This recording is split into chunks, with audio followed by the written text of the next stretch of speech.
자, 이번 시간에 배워야 될 것은 그 재무제표의 기본 요소라고 되어 있어요. 재무제표의 기본 요소는 우리가 배웠던 재무제표 다섯 가지, 아까 얘기했던 다섯 가지 나와 있죠. 재무상태표, 손익계산서, 그다음에 현금흐름표, 자본변동표 쭉 나와 있죠. 주석은 아까 앞에 페이지에서 잠깐 설명했던 걸로 끝났고요. 그러면 재무상태표의 그 구성 요소, 자산, 부채, 자본 또 설명하고 있죠. 그래 안 그래요? 한글 지금은 전 한글을 읽는 게 아니라 여러분이 내용을 읽어봐도 이해가 되죠? 어, 역시 개구리가 올챙이적 생각을 못하는 것인지 올챙이가 개구리적 생각을 못하는 것인지 여러분 회계 원리만 배웠잖아요. 근데 지금 회계 1급 교재 보는데도 눈에 들어오는 것들이 있다는 얘기고 옛날 같았으면 이런 교재 보면서 역시 한글만 읽을 줄 알았지 내용은 모르겠어 어렵다고 생각했었지만 지금 안 그렇죠? 그걸 확인하시는 거예요. 여러분이 천천히 읽고 정독하는 힘들이 학습 효과가 이렇게 나타나는 것들이고 그게 바로 여러분의 이해력이 점점 높아지는 것을 뜻하는 거기도 한답니다. 자, 그다음에 손익계산서라고 나와 있어요. 손익계산서에 수익 비용 나와 있는데 이 포괄손익은 또 뭐야? 이 포괄손익이라는 것은요. 우리 그 2012년 정도 우리 국제회계 기준을 채용하게 되면서 국제회계 기준에서 그 채용할 때 재무회계 많은 명칭들이 지금 바뀌었어요. 그래서 이 포괄손익계산서라고 얘기하는 것은 지금 우리가 배우는 수익, 비용 제가 그것만 설명해 드렸죠. 그 밑에 하나 아까 자본계정 설명했을 때 기타 포괄손익 누계액이라는 용어 설명했던 거 기억나시죠? 거기서 우리 수익 계정이 있고요. 비용 계정이 있고 그 밑에 포괄 손익 계정이라는 게 하나가 더 이렇게 밑에 붙어 있어요. 이거는 어떤 거에 대한 거냐면 그 손익계산서 당기순이익에 영향을 미치지 않는 그런 손익들을 얘기하는데 아까 기타 포괄 손익 누계액에 자산 재평가 잉여금이라는 게 있었고 그다음에 매도가능증권 평가 손익이라는 게 있었고 그다음에 해외자산 환산 손익 이런 계정들이 있거든요. 나중에 설명해 드릴 거예요. 하여튼 이런 항목들은 손익계산서임에도 불구하고 당기순이익 이외에 그 밑에다가 아까 손익계산 써드렸던 거 있었죠? 뭐 있었나?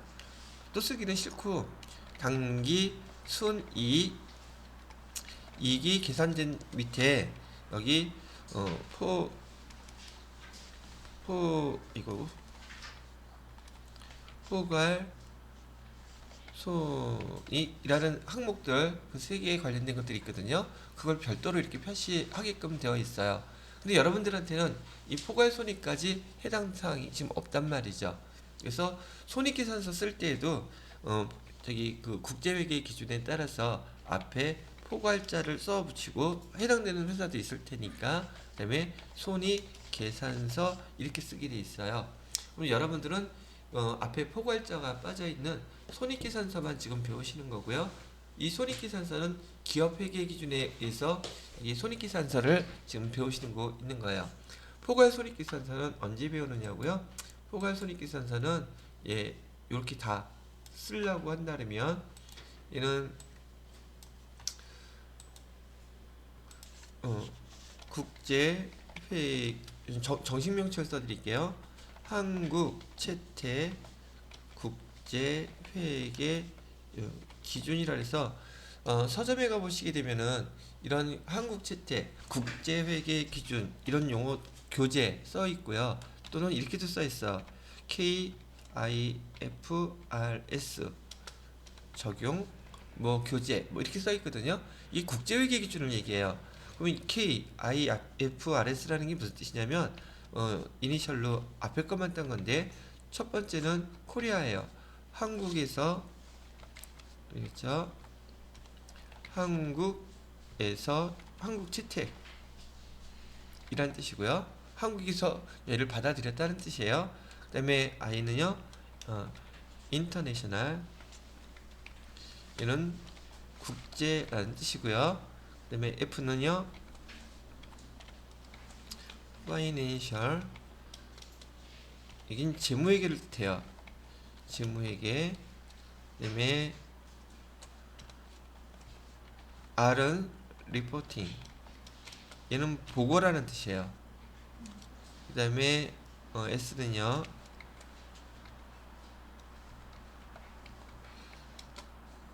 기준이란 뜻이죠. 그럼 여기 앞에 이니셜만 따서 한국이 채택한 국제회계 보고 기준이라고 쓴 거의 약자라는 뜻이 되죠. 그래서 여러분들은 근데 이거에 지금 기준을 배우시는 건 아니고요. 뭘 배우는 거냐고요? 기업회계 기준이라 했잖아요. 그래서 얘는 기업회계 기준도 미리 이건 나오는 거니까 한꺼번에 써드릴게요. 이건 어디다 쓸까? 이건 요 밑에다 써놓을게요. 손익계산서는 일반적으로 인정된 기업회계 기준. 얘가 원래 정식 명칭이랍니다. 그래서 우리는 줄여서 기업회계 기준, 기업회계 기준 이렇게 얘기를 하는데, 이 기업회계 기준은 영어로 이니셜로 뭐라고 쓸 거냐면 보통 GAAP이라고 써요. GAAP. 그래서 나중에 이제 공인회계사들이나 여러분들이 나중에 회계감사 같은 거 하게 되면 갭에 의하면 갭 이런 용어를 많이 쓸 거거든요. 근데 여기 갭이라는 단어에서 A를 하나 빼면 갭 되죠. 의류 브랜드죠, 그거? 그거 아니 왜 공인회계사들이 갑자기 의류 브랜드 얘기하고 그래? 무식하게 그런 얘기하지 말고 여기 영어로는 이거의 약자예요. generally 우리말로는 일반적으로 accepted 인정된 받아들인 이런 뜻이기 때문에 우리말로는 그냥 인정된. 그 다음에 어카운팅 ACCO 어카운팅 여기 회계 기업 회계를 얘기하고요. 그 다음에 프린서플 기준. 얘도 원칙 기준이란 뜻이죠. 스탠다드라는 프린스 원칙이란 뜻이에요. 그래서 요걸 앞에 이니셜을 따서 갭이라고 부르면 기업 회계 기준 얘기하는 거구나. 이거 조금 알아듣는 척하면 좀 있어 보이지 않을까? 선생님 이거 영어잖아요. 아니 이니셜만 알아하고 이거 몰라도 돼요. 아시겠죠? 그래서 우리 여기서 해당되는 손익계산서는 바로 이거 기업회계 기준에 의해서 우리가 이렇게 배우는 거랍니다. 자, 그러면 지금 보통 한 나라에 기업회계 기준이라는 게 여러 개 있으면 헷갈리고 복잡하겠죠. 그죠? 기업회계 기준이라는 건 하나만 있어야 되는데, 그래서 중국 같은 데는 중국에서 국제회계 기준에 적용해서 모든 업종이 다 여기 국제회계 기준을 사용해요. 근데 우리나라는 왜 전 업종에서 그러면 KIFRS 국제회계 기준을 사용 못하나요? 회계 인력이 모자라. 이걸 배운 사람들이 그만큼 없어. 왜 그러냐면 지금 이 국제회계 기준을 갖다가 배우시려면 지금 이 국제회계 기준을 가르쳐주는 건 물론 회계사나 세무사들이 강의하는 것도 있기는 하겠지만, 자격시험 종류로는 얘 적용해서 공부하는 게 여기 우리 전산과 관련돼서는 전산회계 운용사 자격증은 국제회계 기준으로 공부를 해요. 일부를. 그래서 그거를 갖다 배우면 이걸 배우게 되는데, 우리는 그게 아니라 전산회계, 즉 세무사회거나 공인회계사회거 여기 전산회계자가 들어간 거는 이 일반적으로 인정된 기업회계 기준들을 적용한 것들을 배운단 말이죠. 왜냐하면 우린 이론 전문가가 아니라 실무 전문가이기 때문에 국제회계 기준까지 굳이 적용하지 않아도 그걸 한다죠. 근데 이론 공부하는 사람들은 이거 갖고 공부를 당연히 해야 되겠죠. 국제회계 기준이 적용되는 회사는 어떤 회사인데요?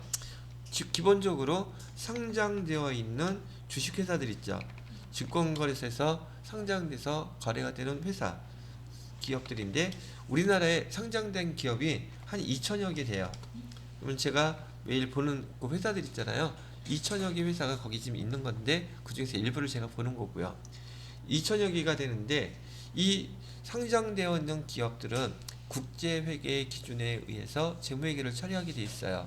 그리고 이 2천여 개의 기업 중에서 이 2천여 개의 회사와 관련되어 있는 자회사, 연결회사 이런 회사가 한 4,000개 정도 돼요. 4,000여 개가 되면 총 지금 몇 개 회사 정도 되는가요? 6,000개 회사가 되죠. 그럼 이런 회사들은 국제회계 기준을 적용하니 규모가 보통 크겠죠. 그러면 거기 가서 일하면 연봉도 좀 많이 받겠죠. 그죠? 근데 왜 못 가요? 우선 이 국제회계 기준에서 공부했던 사람들이 그렇게 많지가 않아. 그리고 일반 기업들이 지금 우리 회사라네. 우리 그 나라에 법인이 회사가 몇 개나 될까? 수십만 개예요. 수십만 개 중에 여기 6,000개만 여기를 국제회계 기준을 적용하고 있더란 말이죠. 나머지 기업들에서 국제회계 기준을 적용하려니 인력들이 없어. 그러니 적용할 수가 없겠죠. 거기다 또 기업회계 기준이 또 있어. 중소기업 회계 기준. 또 중소기업들. 그러니까 우리나라는 지금 조그만 나라에 그 회계 기준이 되게 많단 말이죠. 여하튼 그래서 여러분들이 공부를 더 많이 하고 싶다면 이걸 이론서로 이런 걸 배우셔야 된다고 얘기해 드리는 거예요. 근데 지금은 할 필요 있다? 지금 하는 것만 잘하자. 됐죠? 그것만 갖고도 먹고 사는데 전혀 지장 없다. 우리 그거 목표로 일단 해야 되는 거니까. 자, 그러면 여기 관련된 용어들 한번 쭉 설명을 해드렸고요. 그다음에 거기 19페이지에 보시게 되면 재무제표 요소 인식과 측정이라는데, 재무제표 요소라고 하면은 지금 우리가 배웠던 자산, 부채, 자본, 수익, 비용 이런 것들을 얘기하는데, 이를 인식이란 말은 기록하라는 뜻이에요. 인식이란 말은 기록하세요. 측정이라는 말은 화폐 금액 있죠? 금액을 쓰라는 얘기예요. 다시 한글로 보면 아무것도 아닌 것 같은데 의미가 있었네. 인식이란 말은 뭐라고요? 여러분이 배웠던 대로 기록하라는 뜻이고요. 측정이라는 것은 화폐 금액은 얼마인지 그 화폐 금액 쓰라는 얘기예요. 알겠죠? 자, 그래서 재무제표 요소의 인식, 그리고 기억니은 잠깐 봐보세요. 기억니은 보니까 미래적 경제 효익이 유입되거나 유출 가능성이 높고, 이거 어서 많이 들었던 용어죠. 뭐예요? 자산하고 부채 얘기하는 거잖아요. 그죠? 이렇게 한글만 읽으면은 의미를 모르지만 그 뜻을 갖다가 우리 회계 원리 시간에 한 번 두 번 듣다 보니까 얘가 자산을 얘기하는 녀석이었지, 얘가 부채를 얘기하는 거였었지 알아볼 수 있죠. 그런 거 배우지 않았을 때는 얘는 그냥 한글에 그냥 끝난 거였잖아요. 한글 이상 이하도 아니었잖아요. 이해됐어요? 남들한테 이거 보여주고서는 이게 뭐 뜻하는지 물어보면 알겠어 모르겠어요. 딱 그러면 해주면서 얘는 자산을 뜻하는 거야. 왜요? 배우면 알게 돼. 그리고 넘어가는 거지. 그다음에 우리가 재무제표에 기록하기 위해서는 반드시 신뢰성 있게 측정할 수 있어야 돼요. 왜요? 신뢰성 있게 측정해야지. 아까 우리 재무제표의 질적 특성에서 뭐 얘기했어요? 신뢰성이 가장 중요하다 그랬죠. 신뢰성 있게 측정하지 못하는 숫자는 적으면 돼요, 안 돼요? 당연히 안 되겠죠. 그래서 재무제표에 기록되기 위해서는 반드시 신뢰성이 있어야 한다는 얘기를 해주고 있어요. 자, 그러면 아직 우리 이거 밑에 재무제표의 요소의 측정 그랬는데, 거기 그 화폐 금액을 기록할 때 뭐 역사적 원가, 현행 원가, 실현 가능 원가, 현재 가치, 별 희한한 말들 많이 나오죠? 배운 적 있어요? 없어요? 그럼 아직은 몰라도 되는 거구나 하고 넘어가세요. 그 다음에 거기 밑에 5번에 기본 가정 개념 체계라고 나와있죠. 기본 가정 보세요. 거기에 앞에 표 3개, 글자 3개 나뉘어져 있는 거 보이시나요? 첫 번째 뭐라고 나와 있어요? 기업 실체. 두 번째는, 세 번째는 아까 열심히 설명했죠. 여기 나와 있는 거 반드시 옆에 읽어 보셔야 되죠. 다음 중 문제에서 다음 중 기업 여기죠. 기본 가정, 재무제표를 만들기 위한 기본 가정 또는 전제 조건에 해당되지 않는 거 하나 끼워놓고 찾으세요. 그러면 찾을 수 있겠죠. 암기가 되어 있어요. 이렇게 나오면은 회계 1급 문제예요. 근데 옆에 설명 나와 있는 거 보이시나요? 그 설명을 쭉 써놓고서는 다음은 무엇을 설명한 것인가요? 라고 물어보게 되면 세무 2급 문제가 되는 거예요. 그럼 똑같은 항목이라 그랬죠? 근데 어떻게 물어보느냐에 따라서 급수, 출제 난이도가 달라진다는 얘기예요. 그리고 여러분은 양쪽을 다 구분할 수 있어야 되겠죠. 그러기 위해서는 지금 회계 1급에서 처음 배웠으니 그 세 개를 꼭 암기하고 있어야 되지 않으시겠냐고 물어보는 거죠. 알겠죠?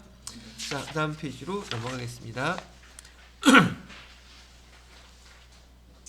자, 그 다음에 여기 우리 회계에서는 재무회계는 있잖아요.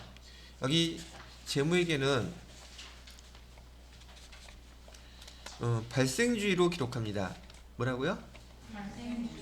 발생주의가 뭐예요? 불독주의도 아니고 맹견주의 뭐 그런 거? 지금 우리 재무회계에서는 쓰는 용어들이 무슨 주의 이게 좀 여러 개 나올 거거든요. 그 중에 아까 배웠던 거 하나 또 뭐 있었느냐 하면 총액주의 썼었죠. 총액주의, 발생주의. 그럼 발생주의의 상대적인 개념은 뭐냐면은 발생주의의 상대적인 개념은 현금주의예요. 그냥 이건 개념만 잠깐 설명하고 이것 아직 자세히 안 배웠기 때문에 그냥 용어만 알아들으세요. 여러분 용돈기입장이라든지 그다음에 그 가계부 있죠. 가계부는 현금이 들어왔을 때 또는 현금이 나갔을 때 기록하죠. 이게 현금주의예요. 그런데 지금 발생주의라는 것은 우리가 은행에다가 예금을 넣어놨어요. 이거는 하나 설명을 해드려 볼게요. 자, 은행에다가 예금을 가입했는데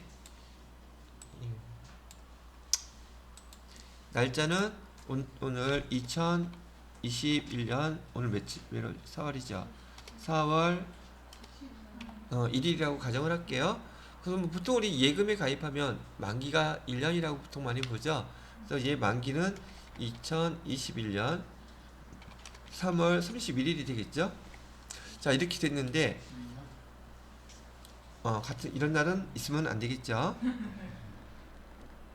2022년 3월 31일 이렇게 됐는데 지금 만기가 되면 이자를 12,000원 준대요. 그런데 우리는 지금 회계를 담당하는 사람이니까 12월 30일이 되면 우리 뭐 해야지 되죠? 결산이라는 걸 해야지 돼요. 그죠?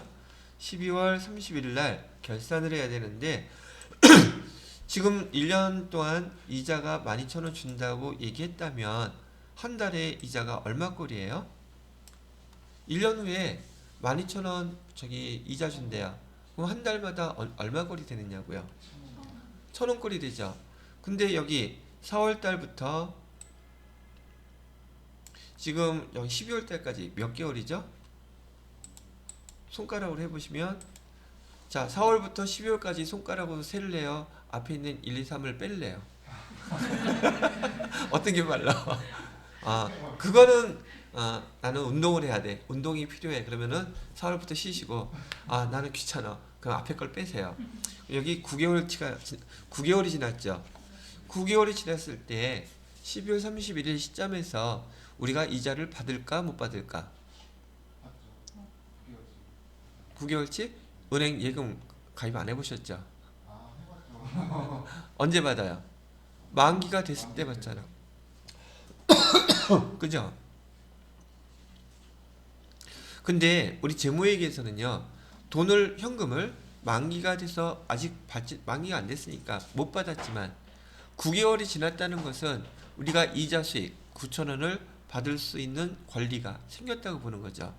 그러면 얘는 올해 손익계산서에 현금 9,000원 아직 못 받았어도 이자 수익으로 9,000원을 기록한단 말이죠. 이게 발생주의예요. 발생주의는 현금을 받았다 안 받았다 중요하다? 걔가 중요한 게 아니라 실제로 우리가 받을 권리가 생겼으면 우리 손익계산서에 9,000원만큼은 이익으로 반영을 한다는 뜻이에요. 이게 발생주의예요. 차이가 있죠. 우리 만약에 여러분이 가계부 쓴다 그러면 이거 돈 언제 쓰겠어요? 12월 달에 이런 거 기록하겠어요? 당연히 안 하겠죠. 3월 31일 날 돈 받았을 때 그때 이자 현금 받았다고 12,000원 이렇게 기록할 거 아니에요. 근데 우리 재무회계에서는 그거 돈 받는 게 중요한 게 아니라 결산 일자를 기준으로 해서 돈을 줘야 되거나 돈을 받을 권리가 있다면 걔는 수익으로 또는 비용으로 기록하는 그런 자체가 발생주의라고 부르는 거예요. 그래서 여러분이 여기서 기억해야 될 것은 현금주의, 발생주의의 반대 개념은 상대적으로 현금주의라고 부르고 우리 재무회계는 어떤 거에 의해서 기록한다? 현금주의 기록한다, 발생주의를 기록한다. 뭐 마찬가지로 또 재무회계 이론에서 우리 재무회계는 현금주의에 의해서 기록하는 것을 원칙으로 한다. 맞는 말이겠어요? 틀린 말이겠어요? 다시 우리 재무회계는 현금주의에 의해서 기록하는 것을 원칙으로 한다. 맞는 말, 틀리는 말? 뭘로 기록한다 그랬어요? 그렇게 기억하시라고요.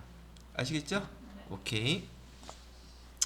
그 다음에 그 재무회계의 세 번째는 재무회계 개념 체계라고 되어 있는데 이건 무슨 말이냐면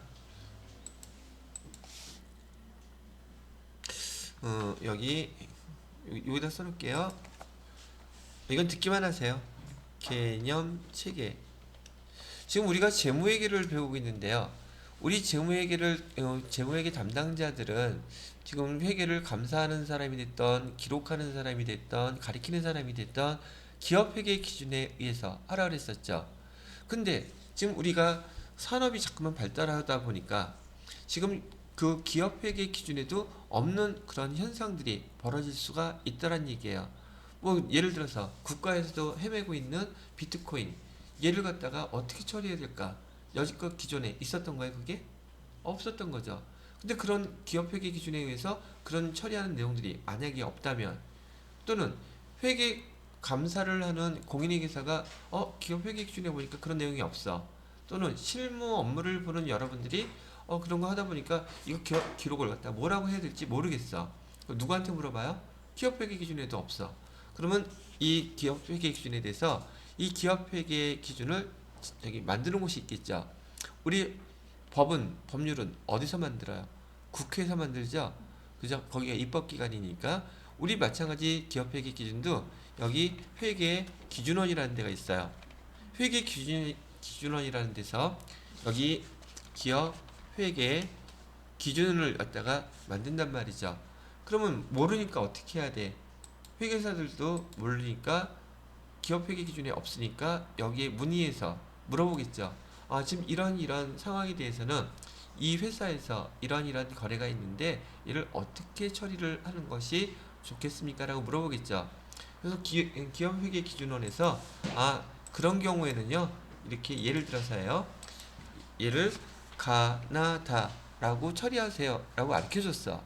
그래서 공인회계사 이제 네 감사합니다 또는 회계 담당자가 알겠습니다 라고 그렇게 처리하려고 봤더만 웬일 여기 기업회계 기준서 저 구석에 이 가나다 말고 여기는 1, 2, 3 이렇게 처리하라고 규정이 나와 있는 거야.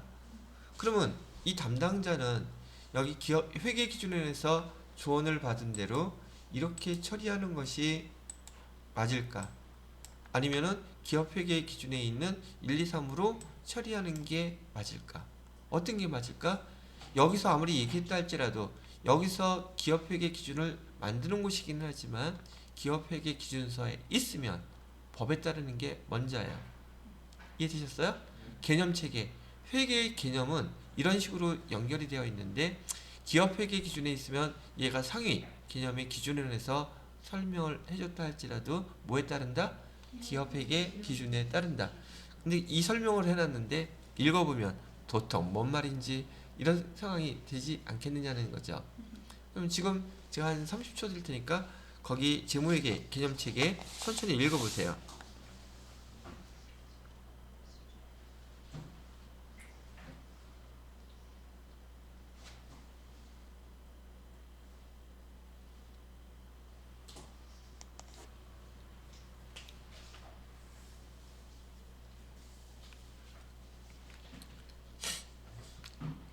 시험 문제는 1급에서는 안 나와요. 근데 왜 읽어보라 그래요? 그냥 읽어보라고. 됐어요? 대충 읽어봐요. 뜻은 이런 뜻이었었으니까 나중에 회계 이론 같은 거 배울 때 이런 얘기가 나오게 되면 개념체계에 대한 건 이런 얘기구나. 회계 기준원과 그 다음에 여기 기업회계 기준 우선순위 어디 있다? 기업회계 기준이 있다? 뭐 이런 거 물어보는. 자, 되셨으면은 거기 바로 밑에 동그라미 4번에 보시게 되면 질적 특성 나오죠. 질적 특성이란 그 유용성이라고 나와 있는 거 동그라미 쳐놓으시고요. 보통 이렇게 교재들에서 무엇이란 이거 되게 중요한 용어들이라 했었죠. 그래서 그 단어를 설명할 때는 그 단어 내용들을 여러분이 잘 이해하시고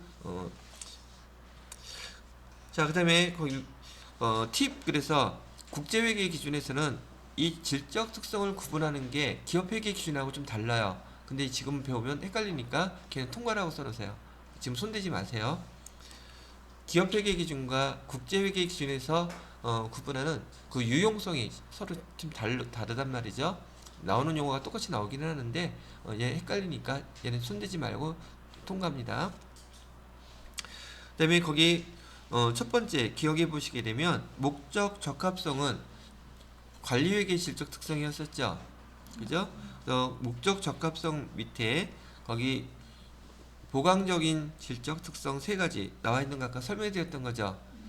얘도 마찬가지예요. 종류를 구분해서 쓰라려면은 회계 1급 문제 옆에 있는 설명 걔를 갖다가 주어지고서 뭐에 대한 설명인지 물어보면 세무 2급 문제 난이도가 조금 달라진다는 얘기예요. 자, 그 다음에 21페이지에 보시게 되면 신뢰성 나와 있고요. 그죠? 그 다음에 디귿. 디귿은 질적 특성 간의 상충관계 얘를 이해하려면 각 개정 과목을 저한테 설명을 이제 들으셔야지 이해가 되기 때문에 얘도 거기다 패스 써놓으세요. 제가 나중에 설명해 드릴게요. 이거 질적 특성 간의 상충관계는 보편적으로 세무 2급제 출제를 많이 하는 문항들이에요. 그래서 내용은 배운 다음에 그래야지 여러분이 말귀를 알아들을 수 있기 때문에 지금은 하지 않겠습니다. 자, 그 다음에 리을해 보시게 되면 비교 가능성이 있죠. 그래서 재무제표는 올해 것만 단기 것만 표시되는 것이 아니라 전기과하고 단기과하고 이렇게 나란히 표시하게끔 되어 있어요. 그게 이제 비교 가능성이라는 용어니까 참고로 그냥 알아두시고요. 그 다음에 미음해 보시게 되면 재무정보의 제약 요인이라고 되어 있죠. 아까 얘기했던 거 돈을 이렇게 작성하려면 돈이 많이 들어가요. 근데 나한테 효익, 도움이 되는 게 없다면 회사에서 굳이 돈 많이 들여서 이렇게 하려고 그럴까? 안 한다는 얘기예요. 되셨죠? 그 다음에 중요성. 자, 보세요. 여기도 이렇게 설명해 드리고 이 중요성이란 말이 무슨 말인가? 한글은 알아듣겠는데 제가 가만히 또 이렇게 쓰는 거 보니까 그 일반적인 뜻이 중요성이 그게 아닌가 보다 생각이 들죠. 자, 이건 여기다 쓸게요. 재무회계에서 얘기하는 중요성이라는 것은요, 우리 재무회계는 이 회계 정보를 갖다가 누구한테 전달할 것을 목적으로 한다 그랬어요. 외부 회계 정보 이용자한테 제공하는 것을 목적으로 한다 그랬죠. 그래서 중요성이라는 것은 아까처럼 금액을 한번 얘기해 볼게요. 하나 얘기 또 해볼게요. 금액으로 지금 우리 비용에 1억 원이 누락이 됐어요. 비용 1억 원 빼먹었다는 얘기예요. 그럼 얘는 중요한가요? 안 중요한가요? 누구 기준에서? 근데 이 사람이 지금 투자하려고 하는 회사가 삼성전자야. 거기 영업이익이 9조 원이야 이번에. 거기서 1억 원 빠졌다고 여기 투자해야 될까 말까 고민하겠어요? 안 하겠어요? 그럼 금액이 문제가 아니네. 근데 만약에 이 회사의 영업이익이 지금 3억 원이야. 근데 비용 1억이 빠졌으면 그러면 엄청나게 중요하겠죠. 즉 금액이 중요한 게 아니라 여기 외부 회계정보 이용자가 이 금액이 누락돼서 의사결정을 바꿀 수 있다면 그거는 중요한 정보예요. 포인트가 뭐라고요? 중요성은 회계정보 이용자가 의사결정을 바꿀 만한 내용들이라면 그건 다 중요한 거예요. 금액이 됐던 내용이 됐던 다 중요한 정보라는 뜻이라는 얘기죠. 근데 전혀 의사결정이 변동될 리가 없어. 그렇다면 그건 중요한 정보인가? 아니에요. 만약에 1억 원이 아니라 10억 원이 누락이 됐어.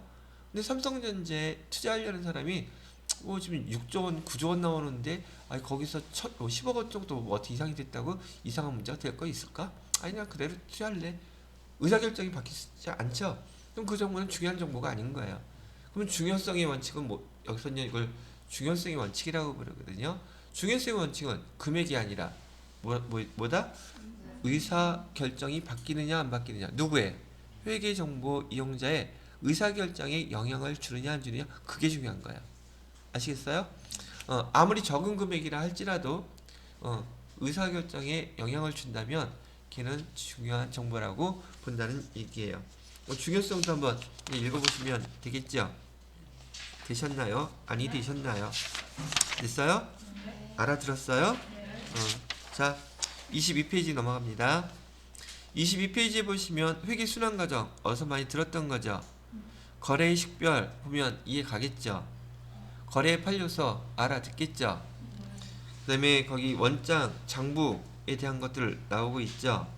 수정전 시산표, 결산 수정상, 수정중개, 결산 절차 24페이지에 보시면 재무제표 작성, 모든 장부 마감 됐죠?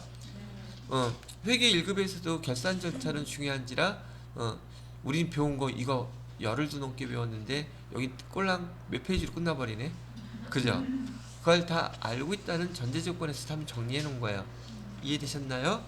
자, 그러면 제가 얘기해 드렸던 24페이지까지 진도 다 나갔어요. 그리고 25페이지에 보시면 확인 예제 나와 있고 27페이지에 보면 계속 평가 문제가 아주 많이 나와 있어요. 47문제. 이거 한꺼번에 다 푸는 거 아니에요.